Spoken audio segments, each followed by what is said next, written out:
Okay, a couple of reasons that I split the base of my card is one, I want a dark outside, and I want it light on the interior so I can either, the stamps, images will show up or my writing will show up. You can always use panels, sure. And then secondly, maybe more importantly, is to save on my quality coordinating cardstocks. So this is a 4x4. And if I were to use my craft cardstock for this, I would have to cut 4x8.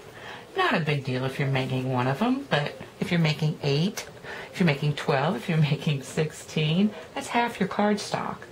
So what we're going to talk about in this video is using this overlap and designing it. So we're going to do fun things with the connection between the base and the front. And we're going to move that connection all over the place. And I think you'll be designing cards with a split after you watch these samples.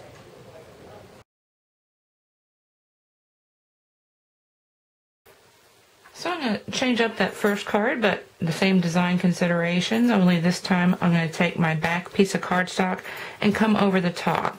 Do the same strip so that I have my strip border on the outside along with my embellishment. Now, since the back panel is going to go over, you need to go ahead and score it and then extend it however long you need in this design. Since I've already cut some of my strips, I made this 3/8 inches, and then I've got these other strips to add to the top. Now I've already decorated the inside. This is the interior. The black is going to be the top of my card. And so the all-important thing in all these designs is that when you attach the front to the back, whether it be over or under, that it be totally square. And you want to go right against the score line. So I'm just going to put glue down here, position this up against the score, and make sure it is totally straight across using my grid paper. I like to be over it, so I'm going to do that off camera. Then I continue with embellishments, and we're going to take a look.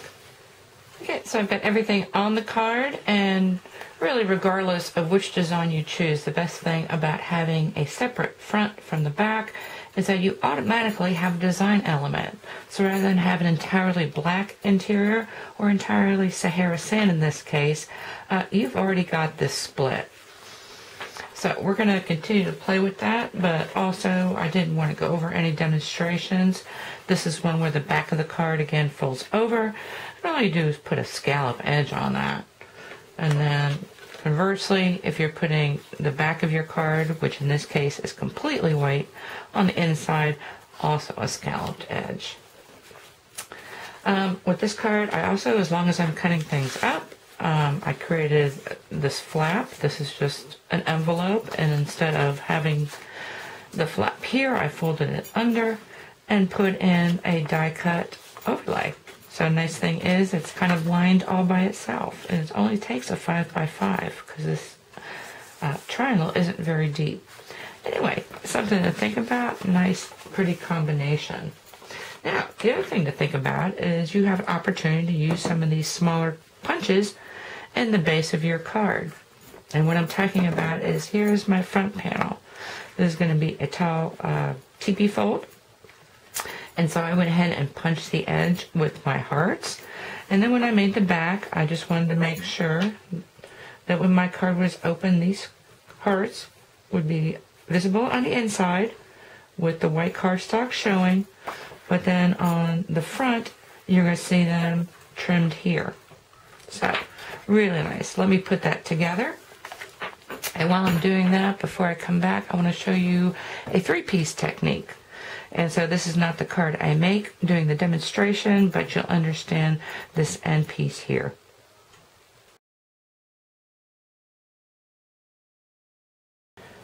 Okay, this split I'm calling a book spine. And so what you're going to need is 2 of your panels for the front and back of your card, and then your spine. For this 5.5 by 4 1/4 card, I'm going to go 1/2 inch on my book spine and then a 1/4 inch overlap. And so this is looking at the back, and when I place this on here, it needs to be the finished width and height of my card. And so in this case, you just take 1/2 inch off of there, so I think that's 3 3/4 is going to be this. I chose to round off these corners at this point. Now to cut the spine, I prefer using a large piece of cardstock first, scoring it at 1/4 inch, scoring it again 1/2 inch in from there, scoring again, 1/2 inch in from there. Give it a good crease, several good creases, and then I'm going to go and cut it off at that 1/4 inch. That just makes it easier to work with. Now when you're scoring, it's probably easiest just to get that valley fold in there for that center score line, and then fold these back. And so whether you're just using your thumbnail or a bone folder, that would work as well. And then you want to flatten it out really well. For this book spine, my card is actually going to move like this. And so all I've done is created the top. And if you're going to cut windows and you're going to do embossing and you're going to stick things, you want to do that before you actually assemble the spine. The other thing I like to do on my spine is add another layer of depth. And so this is a 1/2 inch. I just cut a little bit shorter than a 1/2 inch. And so before I go anywhere else, I am ready to go ahead and tack this down. I'm just going to use my glue. Okay, that's really hard to see, but it is centered in between those score lines. Now you really need, whenever you're piecing your card, again, is to work against some sort of grid. So you want to make sure you are totally perpendicular. And now you want to put this panel, which in this case is my back panel, you want to put it, it keeps shifting on me, right against that score. Okay, now I'm ready to put on the front, and you want to make sure that the right side of your front of your card is face down, because this seam is going to be on the top of your card. And actually when you're designing, you want to make sure you're accounting for however wide that seam is. And again, you just want to put it square onto your front. I am watching both against the line and my bottom. So everything looks good. Okay, I realize that acetate is flashing up at you. I'm just going to use a white pen, and now I want to mark my eyelets because I'm going to throw eyelets in here. And so at first I'm going to go every inch. So I just made some marks for my hole punch at this point. If I wanted to put a couple more eyelets in, I could throw them in the center, but I think 5 is good. So let me go punch those out and set my eyelets. Okay, I'm just going to leave it like this. If you wanted to weave something in there or even tie a bow, you could. I think it looks good with hardware. This kind of a guy thing.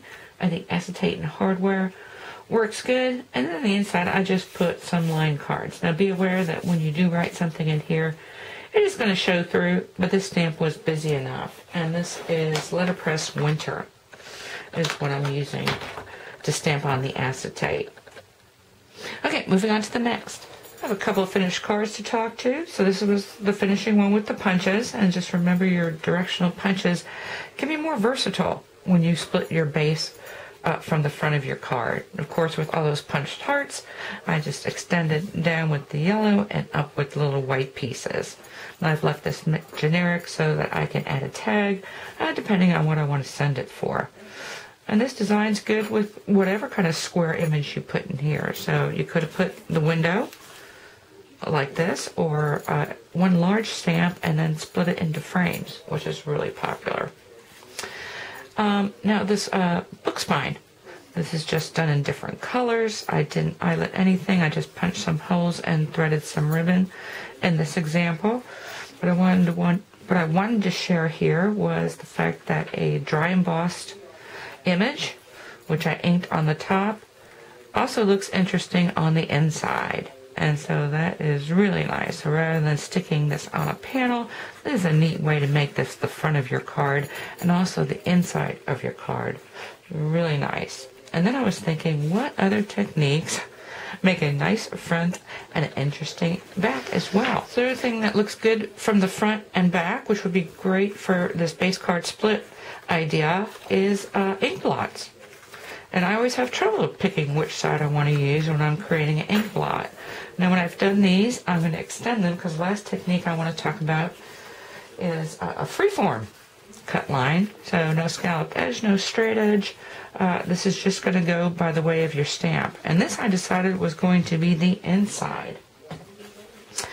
So now I'm going to have the front, which this is going to be the front. This is going to be my back. And I'm going to attach it so that I get overlap and use the edge of my stamping So before I went ahead and scored it, I drew the line so I knew where it would be, because I want to be from top to bottom with whatever this is going to be. But I thought you could even use shapes, stars peeking into here. Of course, any of your framelit images can go into here. And this is just a series of feather stamps. So anyway, I'm going to attach that to here and leave you with that photograph along with all these others. I'm not going to finish the front at this point, not really part of the technique. But I hope you took something away with you. You can use in your own card making, and you give this technique a try. Thank you for watching.